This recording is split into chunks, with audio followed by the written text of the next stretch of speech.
Daniel spent the next 48 hours trying to understand what had gone wrong.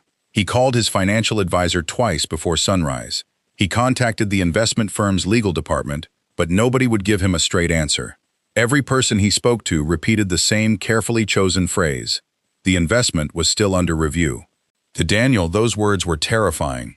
He had already committed himself financially based on the expectation that the $20 million would arrive.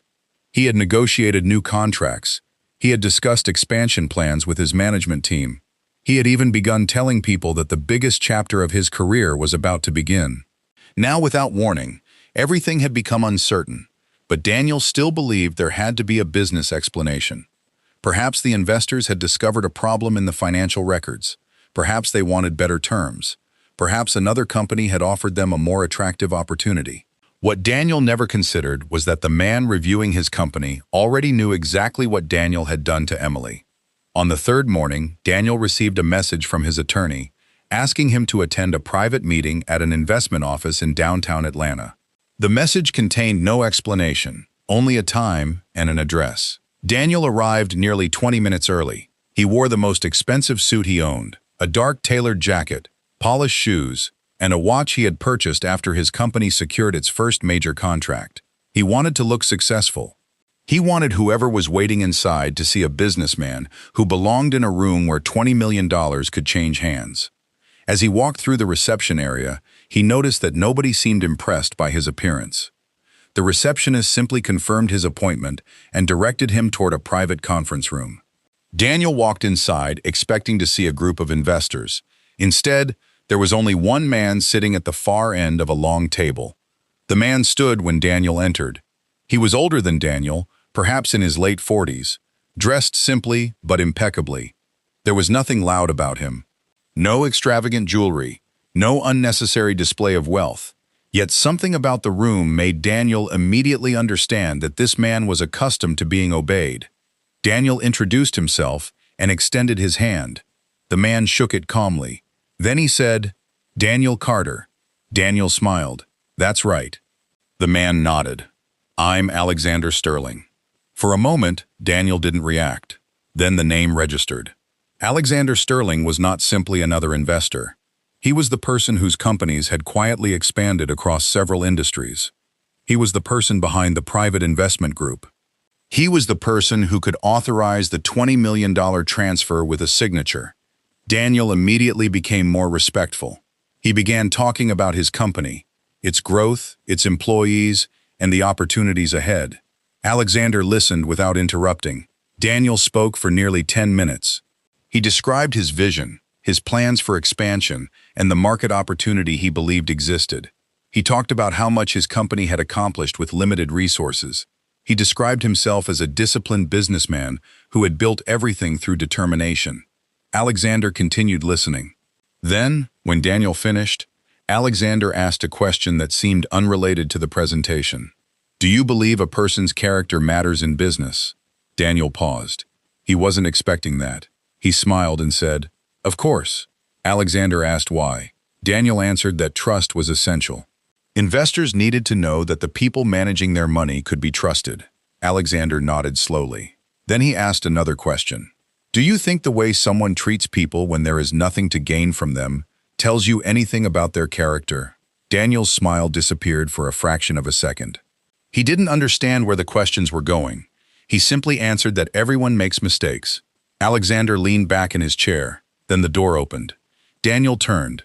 Emily walked into the room. Everything stopped. For several seconds, Daniel couldn't speak.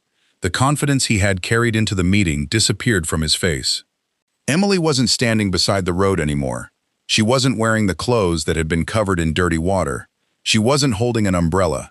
She walked into the conference room wearing an elegant business outfit, calm and composed, as though she belonged there. Because she did. Daniel looked at her, then at Alexander.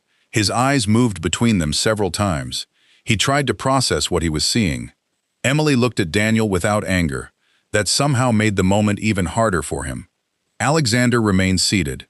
Finally, Daniel whispered her name. "Emily." She nodded. "Hello, Daniel."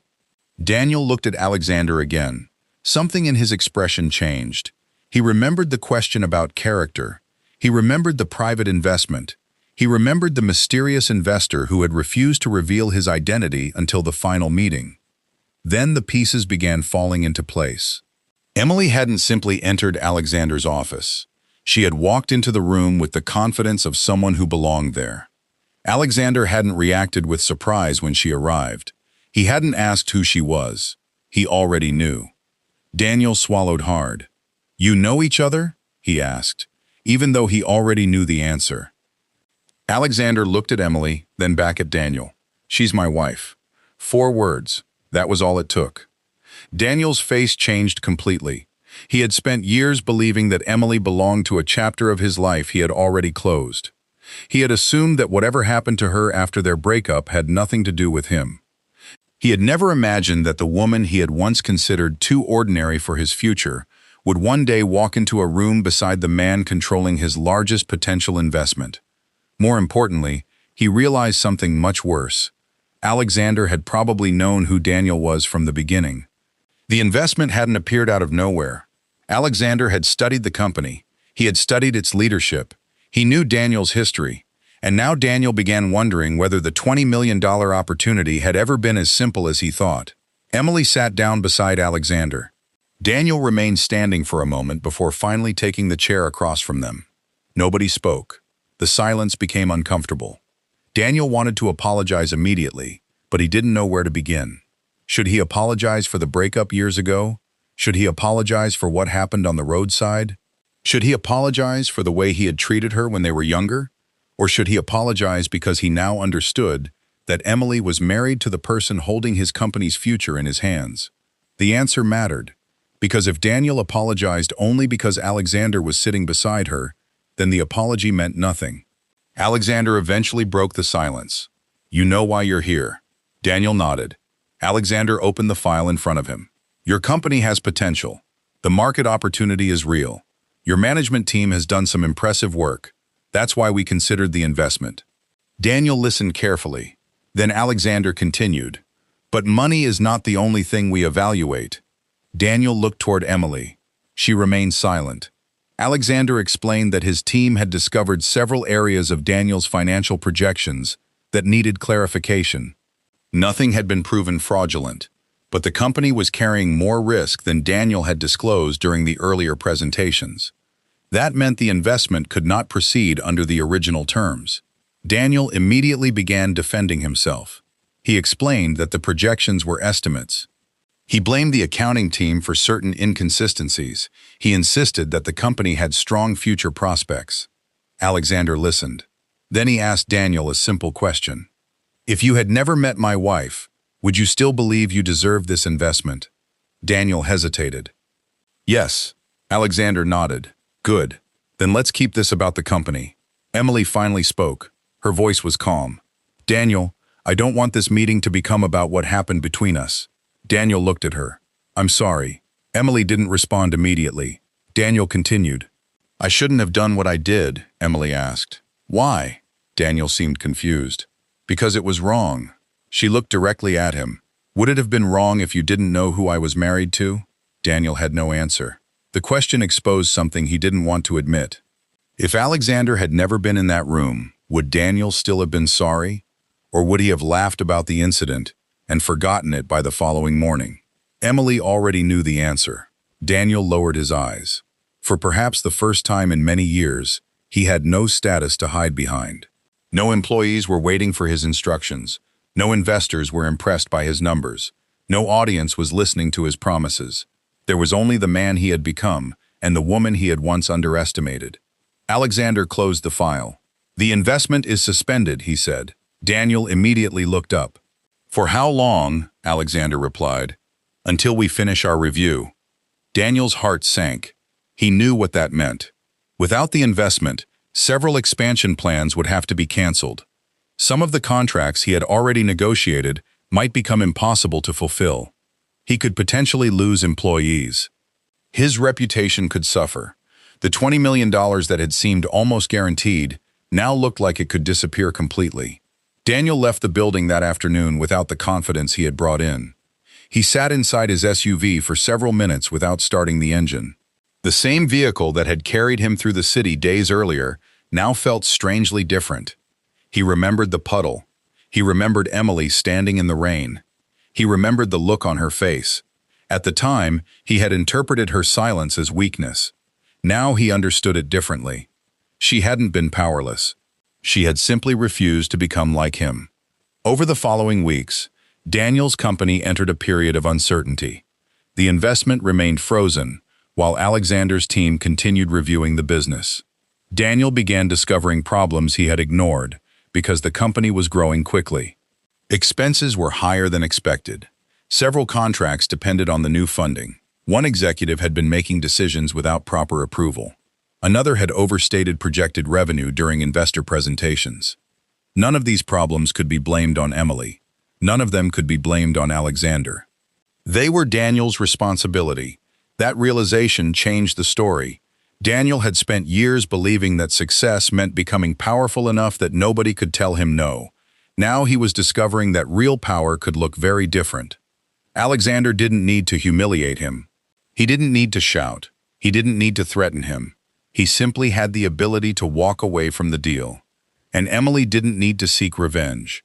She had already built a life that no longer depended on Daniel's approval. Then, one afternoon, Daniel received another message. It was from Alexander's office. The investment review was complete.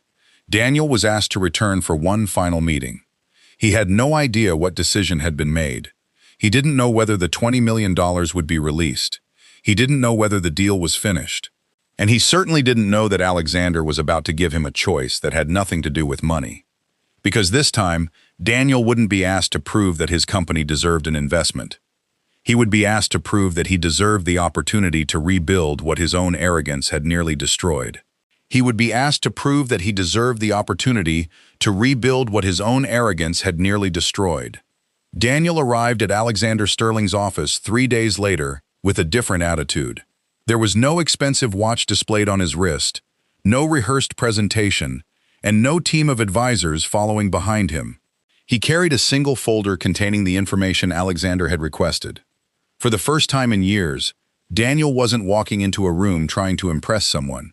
He was walking into a room prepared to accept whatever consequences came from his own decisions. When the receptionist directed him toward the conference room, Daniel stopped outside the door for several seconds. He took a breath, then entered. Alexander was already there. Emily was sitting beside him. There was another document on the table. Daniel recognized the logo immediately.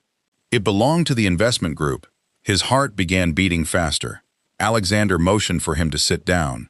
Then he said, "We've completed our review." Daniel waited.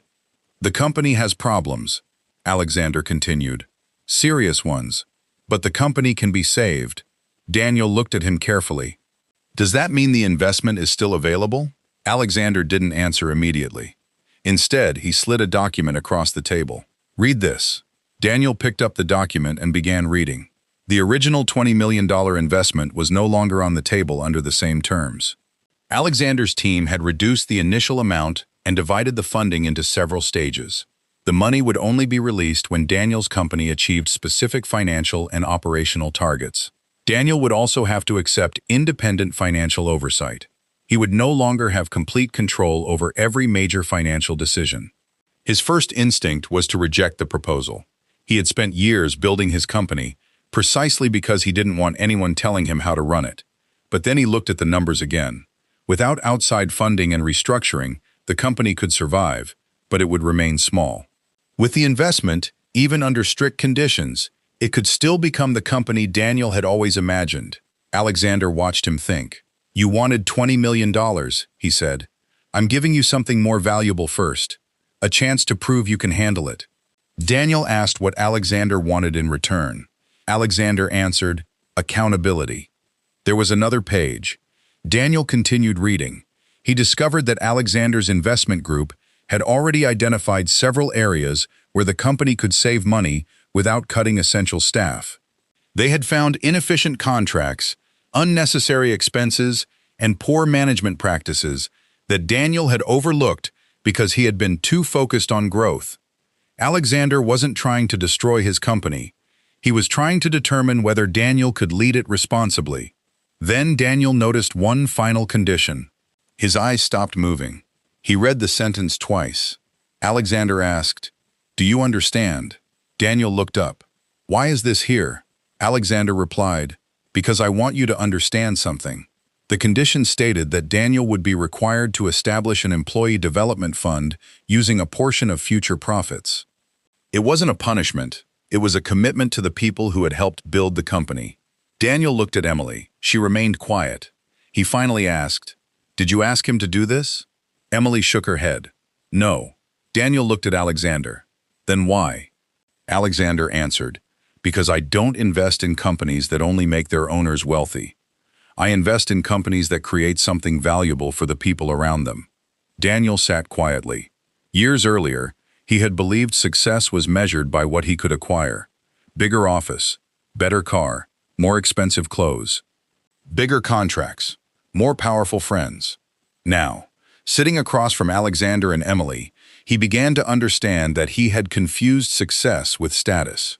He had spent so much time trying to become someone important that he had forgotten the people who had been there before anyone cared about his name. Emily had been one of those people. She had believed in him before there was a company to believe in, and he had repaid that loyalty by deciding she wasn't good enough for the life he wanted. Alexander gave him until the end of the day to make a decision. Daniel took the documents and left. He drove back to his office and sat alone in his chair. For hours, he reviewed the numbers. He called his accountant. He spoke with his senior managers. He looked at every problem he had previously ignored. By midnight, Daniel finally understood what Alexander had been trying to show him. The $20 million wasn't the real opportunity. The real opportunity was the chance to rebuild his company correctly. He could reject the terms and continue pretending that everything was fine, or he could accept that his old way of doing business had reached its limit. The following morning, Daniel returned to Alexander's office and signed the agreement. But there was still something he needed to do. He asked to speak with Emily privately. Alexander left the room. For several seconds, Daniel and Emily simply looked at each other. They had once known each other's hopes, fears, habits, and dreams. Now they were sitting across from each other like two people who had shared an entire lifetime and somehow become strangers. Daniel finally spoke. "I owe you an apology." Emily didn't interrupt him.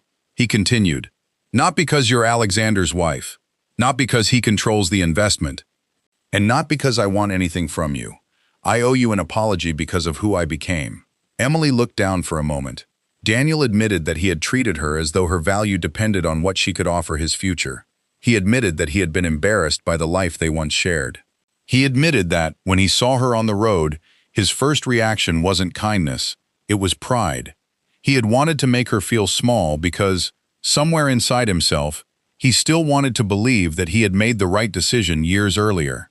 Emily listened quietly. Then she asked him a question. "Do you know what hurt me most?" Daniel looked at her. "It wasn't that you left." She paused. "People change. Relationships end. Sometimes two people simply want different things. What hurt was that you made me feel as though the years I spent believing in you were foolish." Daniel lowered his head. Emily continued, "You didn't owe me a relationship. You didn't owe me your future. But you owed me respect." Daniel had no argument. She was right. The woman he had once dismissed had never asked him for money, status, or success. She had simply wanted him to remember that she had been there when he had nothing. Daniel told her he understood that now. Emily replied, "Understanding it now doesn't change what happened. But maybe it can change what you do next." Those words stayed with Daniel. The investment was eventually approved, but the money wasn't transferred all at once. Alexander's team worked with Daniel's company for months. The business underwent a major restructuring. Several unnecessary expenses were removed. Financial reporting became transparent. Daniel changed the way he communicated with his employees. He stopped treating every disagreement as disrespect. He began listening before making decisions. And something unexpected happened. The company started performing better, not because of the $20 million alone, but because Daniel had finally begun managing the business instead of simply trying to look successful. 6 months later, the first major portion of the investment was released. The company expanded into 2 new markets. New employees were hired. Existing workers received better training opportunities. Daniel's reputation slowly changed. People who had once described him as arrogant began describing him as demanding but fair. He didn't become a perfect man, he still made mistakes. He still had moments when his old habits returned. But now, he recognized them. And whenever he caught himself becoming the person he used to be, he remembered the rainy afternoon when he had looked at Emily and believed he was powerful because he was sitting behind the wheel of an expensive vehicle. Then came the final surprise. Nearly a year after the original incident, Daniel received an invitation to an investment conference in New York. His company had been selected to present its progress to several major investors. Daniel arrived prepared for another business presentation. He expected Alexander to be there. What he didn't expect was to see Emily standing near the entrance. She approached him with a smile. Daniel greeted her. They spoke for several minutes. There was no anger between them anymore. Their lives had simply moved in different directions. Emily told him that she had recently started working on a charitable project focused on helping young entrepreneurs who came from difficult financial circumstances. Daniel was surprised. He asked whether she wanted his company to contribute.